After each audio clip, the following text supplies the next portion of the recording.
નમસ્કાર, મારું નામ તપન દવે। આજરોજ પરિવાર સાથે સોમનાથ દાદાએ દર્શન માટે અમે ગયા હતા। દાદાના દર્શન થયા, સરસ મજાની અમારા ભાગીદારો પરિવાર સાથે સરસ મજાનો ધ્વજારોહણનો લાભ મળ્યો। ત્યાંથી અમે દર્શન કરીને દ્વારકા જતા હતા। દ્વારકા જતી વખતે સોમનાથથી આગળ જતા જે પહેલું ટોલ નાકું આવે તે ટોલ નાકે અમે જે બૂથ ઉપર આગળ ગાડી હતી અલ્ટો ગાડી, એની પાછળ અમે ગાડી રાખી અને ત્યારે એ ગાડી અમે રાખી આગળ અલ્ટોવાળા ભાઈને કંઈક વાતચીત ચાલુ હતી, રકઝક ચાલુ હતી, એટલે એનો કીધું કે આગળ રાખો।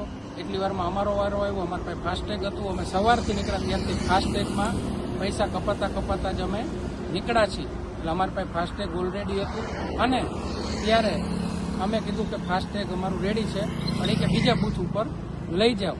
એ દરમિયાન અમે ગાડી રિવર્સ લીધી, મારી પાછળ બીજી અમારી ગાડી હતી એ પણ રિવર્સ લીધી।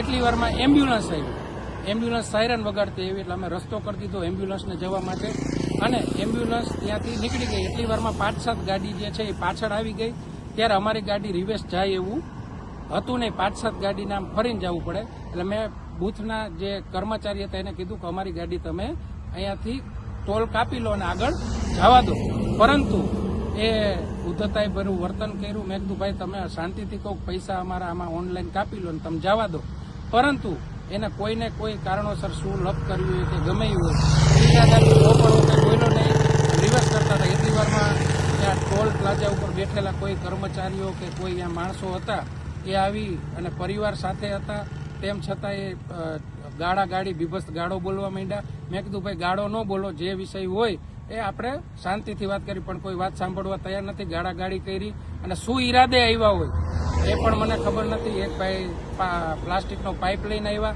અને પાઇપ મારા ઉપર માર્યો, મારા માથાના અહીંયા ભાગે વાગ્યો અને આગળથી પણ પાઇપ જે પ્લાસ્ટિકનો હતો માર્યો અને અમારી સાથે જે ભાગીદારો હતા એમને કહેતા હતા કે ભાઈ તમે ઝઘડો ન કરો, જે હોય શાંતિથી વાત કરો, પરંતુ એ કોઈ માનવા તૈયાર નહોતા। એટલી વારમાં ગુજરાત સરકારના નાયબ મુખ્ય દંડક જગદીશભાઈ મકવાણા સાહેબ આવ્યા, એમની હાજરીમાં પણ જેમ ફાવે એમ બફાટ કરતા હતા, પરંતુ જગદીશભાઈએ કીધું, એસપી સાહેબને કીધું, પોલીસ આવી અને ત્યાં પોલીસ આવે એટલી વારમાં સ્થાનિક રાહદારીઓ મને મળવા આવ્યા અને એમણે એક જ વાત કરી કે આ લોકો અવારનવાર આવી રીતની દાદાગીરી કરી રહ્યા છે, તો તમે આના વિરુદ્ધ કડક કાયદેસરની કાર્યવાહી થાય એવું કંઈક કરજો। એવા લગભગ 8 થી 10 લોકો મને મળવા આવ્યા। ત્યારબાદ ત્યાં ડીવાયએસપી સાહેબ આવી ગયા અને એમણે મને કીધું કે આ ખૂબ આમનો ત્રાસ છે, પણ બહારના લોકો કોઈ ફરિયાદ કરતા નથી, ત્યારે તમે ફરિયાદ આપો તો અમે ફરિયાદ લઈ લઈએ અને કોઈ મારા જેવા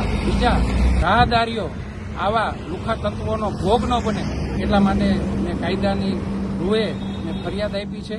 જે કંઈ સાચી હકીકત હતી મેં ફરિયાદમાં લખાવી છે અને હું ભગવાન માતાજીની દયા, સોમનાથ દાદાએ દર્શન કરીને નીકળો, દ્વારકાધીશ ભગવાને દર્શન કરવા જતો હતો, એટલે હું થોડી ઘણું અહીંયા મૂંઢમાર વાગ્યો છે, બાકી કોઈ હું સ્વસ્થ છું, કોઈ ચિંતા કરતા નહીં અને આવા તત્વોને કડક સજા મળશે।